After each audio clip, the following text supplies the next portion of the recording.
So hello बालकों, शुरुआत करते हैं क्वेश्चन नंबर 41 ऑफ ग्रेविटेशन से कि क्वेश्चन नंबर 41 जो है ग्रेविटेशन का हमें क्या कह रहा है। ये कह रहा है कि the change in the value of g at a height h above the surface of the earth is same as at a depth. मतलब कि जो हाइट में अपन चेंज कर रहे हैं वो सरफेस से अगर इनसाइड में डेप्थ पे जाऊँ तो वो बराबर बराबर है किसमें, जी में जो चेंज आया है। If D and H R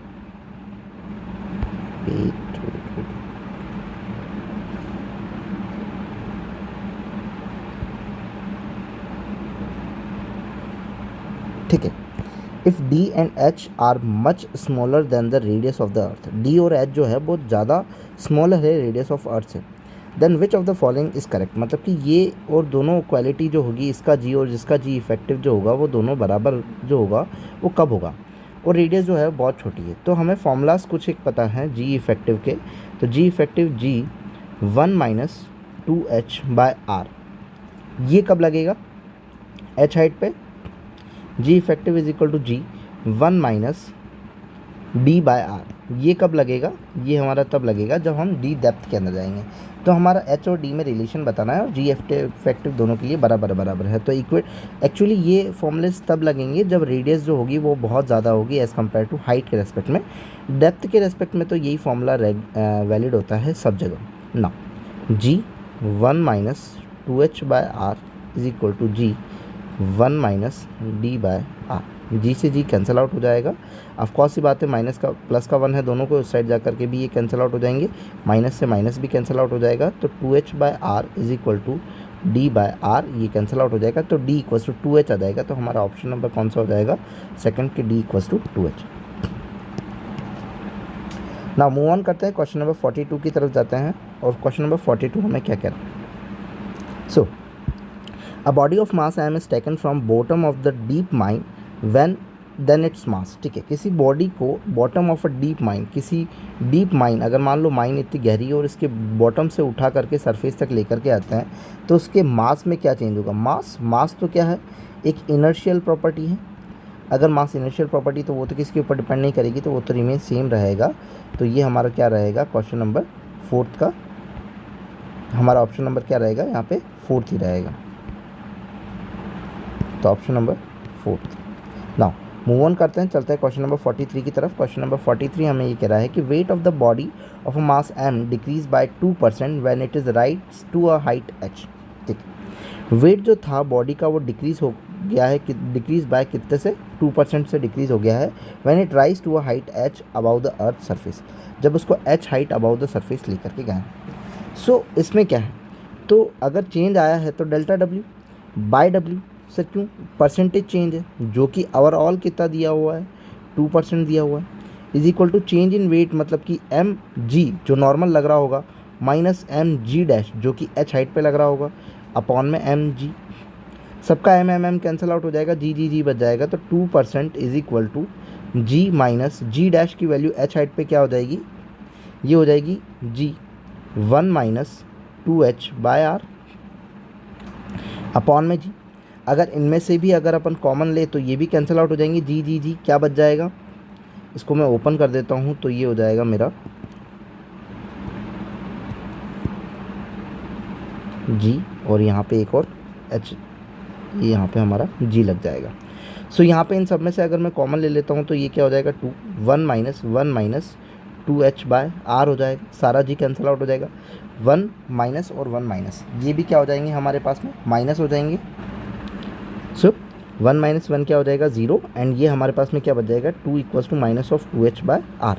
तो ये हमारे पास में क्या बचा 2h बाय आर, और इसको भी अगर हम नीचे, ये माइनस साइन जो है वो किसको बता रहा है, डिक्रीमेंट को बता रहा है कि परसेंटेज डिक्रीज़ हुआ है, 2 से 2 भी कैंसिल आउट हो जाएगा। तो h बाय आर की जो वैल्यू आई वो कितनी आई हमारे पास में 1 वैल्यू आई। आगे ये कहते हैं कि if the body is taken to the depth h in the mine then its weight will be. मतलब कि h हाइट जितना ऊपर लेके गए थे उतना ही h हाइट कहाँ गए, डेप्थ में लेके गए हैं। तो परसेंटेज चेंज जो आएगा वो कितना आएगा, तो एज वी नो कि यहाँ पे परसेंटेज जी माइनस जी डी, जिसको हम एच ही रखेंगे, एच बाय आर हो जाएगा, और ये हमारा वेट की जो वैल्यू हो जाएगी वो क्या हो जाएगी, जी का जी ही रह जाएगा। ना यहाँ पे हम डेल्टा डब्ल्यू बाय डेल्टा अगर निकालना चाहेंगे तो जी को अगर हम कॉमन लेंगे तो 1 minus 1 minus h by R हो जाएगा, और जी सारा कैंसिल आउट हो जाएगा। तो ये 1 - 1 कितना हो जाएगा हमारा, 1 - 1 हो जाएगा 0, and minus of h by R, तो एच बाय आर की वैल्यू कितनी है 1, और ये माइनस का साइन हमें क्या क्योंकि 1 - 1 तो 0 हो जाएगा। एच बाय आर की वैल्यू कितनी है 1 है, और एच बाय आर की वैल्यू अगर 1 है तो ये माइनस का साइन जो है वो डिक्रीमेंट को शो कर रहा है, तो डिक्रीज़ हो जाएगा कितने से, बाय 1% से। तो ऑप्शन नंबर कौन सा हो जाएगा हमारा, फर्स्ट हो जाएगा। मूव ऑन करते हैं, क्वेश्चन नंबर 44 की तरफ चलते हैं कि if the earth stop rotating suddenly the value of g at poles would be. अगर मान लो कि अर्थ जो है वो रोटेट करना क्या कर दे, बंद कर दे। अर्थ है, ये इसकी एक्सिस है, पोल के यहाँ से रोटेट कर रहा है, ठीक है, ये ऐसे रोटेट कर रहा है।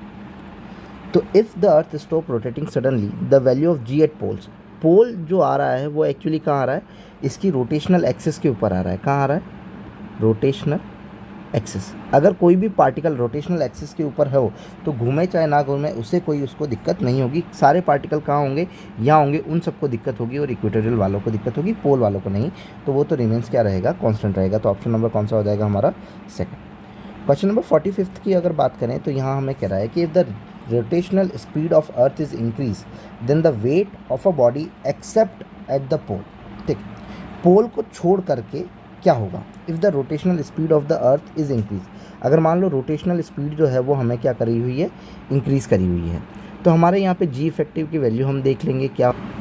सो इक्वेशन जो है वो क्या है, g effective is equal to g minus omega square are cos square theta. तो ये हमारी इक्वेशन आती है कहाँ पे, ये रोटेशनल मोशन के अंदर की जी इफेक्टिव कैसे अफेक्ट करता है। तो if the rotational speed of an earth is increase, मतलब कि ओमेगा को जो है तुम बढ़ा दोगे, then the weight of the body except at the pole, मतलब कि पोल पे तो वैसे कोई फ़र्क पड़ेगा नहीं, क्योंकि रोटेशन का पोल पे, ये तो रोटेशनल एक्सिस के ऊपर है, इसीलिए कोई फ़र्क नहीं पड़ेगा। तो वो ये कहना चाह रहा है कि पोल को छोड़ करके बाकी जो पोजीशन है वहाँ पे क्या इफेक्ट होगा। तो एक्चुअली जी की वैल्यू जो है हमारी अप्रॉक्स हम लेते हैं 10, और ये वैल्यू अगर इंक्रीज़ होती जाएगी तो माइनस में वैल्यू इंक्रीज़ हो रही है, तो ओवरऑल आंसर जो आएगा वो क्या आ जाएगा, डिक्रीज़ हो जाएगा। अगर जी इफेक्टिव हमारा डिक्रीज़ होगा तो वेट ऑफ द बॉडी जो होगा वो क्या हो जाएगा, डिक्रीज़ होने लग जाएगा। इसीलिए ऑप्शन नंबर कौन सा हो जाएगा हमारा, सेकेंड। ना क्वेश्चन नंबर 46 की अगर बात करें तो imaginary angular velocity of the earth which is effective acceleration due to gravity at equator shall be half of its value at the surface is equal to, मतलब कि जी इफेक्टिव की value कितनी है, जी बाय 2 कर दें तो g minus imaginary angular velocity of the earth which is effective acceleration due to gravity at equator shall be half its value at the surface is equal to. ठीक है, तो cos square theta को हम क्या ले सकते हैं, 0 ले सकते हैं। कैसे, तो अगर हम किसी भी इसी पॉइंट पे देखते हैं तो ये हम जो थीटा मेजर कर रहे हैं वो यहाँ से मेजर कर रहे हैं, और इस थीटा को हम ये कह रहे हैं कि हमारा यहाँ पे कि इक्वेटर पे बोल रहा है। कहाँ बोल रहा है ये, इक्वेटर पे। तो इक्वेटर में पार्टिकल कहाँ आ जाएगा, ये अर्थ है, ये अर्थ का पोल है, और ये हमारा इक्वेटर है। तो अगर इक्वेटर की लाइन पे ही हमारा आ जाएगा फिर से, तो थीटा क्या हो जाएगा, 0 डिग्री हो जाएगा। अगर थीटा 0 डिग्री हो जाएगा तो कॉस 0 की वैल्यू क्या होगी, 1। सो जी माइनस ओमेगा स्क्वायर आर, तो यहाँ से जी कैंसिल आउट हो जाएगा, और हमें किसकी वैल्यू चाहिए, value of surface half the imaginary angular velocity. ठीक है, तो ओमेगा का रिलेशन चाहिए कि भाई ओमेगा का रिलेशन कैसे क्या रहेगा। सो हम यहाँ पे लिख सकते हैं omega 1/2r is equal to omega square, नहीं सॉरी, ये तो जी तो कैंसिल आउट होगा ही नहीं, क्योंकि जी तो माइनस में है। हमारी जी इफेक्टिव की वैल्यू जो है वो g/2 है, is equal to g minus omega square R बच जाएगा। ये हमारा प्लस में है तो हम इस साइड भेज देंगे, माइनस में आ जाएगा, तो जी माइनस g/2, और अगर हमारा ये वाला माइनस में है तो कंपोनेंट क्या आ जाएगा, माइनस का g/2 is equal to minus of omega square R. So minus से माइनस कैंसिल आउट हो जाएगा, तो g/2r is equal to omega का ये रूट लग जाएगा। तो आर जी ऊपर रहेगा हमारा, 2r नीचे रहेगा, ओमेगा। तो ऑप्शन नंबर कौन सा हो जाएगा हमारा, फर्स्ट हो जाएगा। तो 46 का ऑप्शन नंबर फर्स्ट। ना मूव ऑन करते हैं, क्वेश्चन नंबर 47 की तरफ चलते हैं हम। ना क्वेश्चन नंबर 47 जो है वो हमें क्या कह रहा है कि if 2 places A and B at an angle 30 degree and 60 degree from equator. ठीक है, तो हमें कॉस की वैल्यू क्या लेनी है, एक लेनी है 30 डिग्री, एक लेनी है 60 degree. The equator the surface of the earth the value of g. So यहाँ पे g minus omega square are cos square theta. तो कॉस स्क्वायर कॉस 30 की वैल्यू क्या हो जाएगी, कॉस 30 की वैल्यू हमारी हो जाएगी √3/2, उसका स्क्वायर करना है तो 3 हो जाएगा बाय 4 हो जाएगा, तो 3/4 समथिंग हो जाएगी। और यहाँ पे 60 की अगर वैल्यू, ये हमने 30 के लिए वैल्यू निकाली है, अगर 60 के लिए निकालेंगे g minus of omega square r 60 की वैल्यू क्या हो जाएगी 1/2, तो 1/2 तो 1/4 हो जाएगा, तो ये 1/4 हो जाएगा। सो हम यहाँ पर देखेंगे कि 3/4 की जो वैल्यू होती है वो कितनी होती है, 0.75 होती है, 0.25 होती है, जी माइनस। तो ऑफकोर्स सी बात है कि कहाँ ज़्यादा वैल्यू कम होगी, ये वैल्यू बड़ी है तो ये वैल्यू क्या हो जाएगी, ज़्यादा कम हो जाएगी, तो 30 डिग्री वाला जो होगा वो कम हो जाएगा, तो ए जो होगा वो कम होगा, 20 जो होगा वो ज़्यादा होगा। तो ऑप्शन नंबर कौन सा हो जाएगा हमारा, थर्ड हो जाएगा, तो ऑप्शन नंबर थर्ड 47। ओके ना, मूव ऑन करते हैं, चलते हैं क्वेश्चन नंबर हमारा 48 की तरफ, कि 48 जो है वो हमें क्या कहना चाह रहा है ना। क्वेश्चन नंबर 48 हमें ये कह रहा है कि the rotational earth having a radius R about its axis speed up to a value such that men at an angle 60 degree from the equator feel weightlessness and the time period of the earth in such case will be। भाई time period क्या हो जाएगा और 60 degree angle पे वो उसकी speed क्या हो जाए, रोटेशनल स्पीड की, वो वेटलेसनेस फील करने लगे। मतलब कि जी इफेक्टिव जो है तुम्हारा वो क्या हो जाए, तुम्हारा ज़ीरो हो जाए, g minus omega square are cos square theta. और थीटा जो है वो कितना दिया हुआ है, 60 डिग्री दिया हुआ है, तो यहाँ पे अपन 60 डिग्री पुल आउट कर देंगे। 60 कॉस 60 की वैल्यू 1/2, कॉस 60 की वैल्यू हो जाएगी हमारी 1/2, ठीक है 1/2 हो जाएगी। जी माइनस इज इक्वल टू में 0 है, ओमेगा स्क्वायर आर 1/2 की वैल्यू क्या हो जाएगी 1/4 हो जाएगी, स्क्वायर लगाना है। अब हमें किसकी वैल्यू चाहिए, टाइम पीरियड हमें बताना है कि टाइम पीरियड कैसा क्या रहेगा, तो हम इसको इस साइड भेज देंगे, तो omega square r by 4 is equal to g. तो ये हम इसको अगर आगे सॉल्व करेंगे तो 4g/r का root is equal to omega, और ओमेगा को हम लिख सकते हैं 2π/t, तो इसको हम लिख देंगे 2π/t।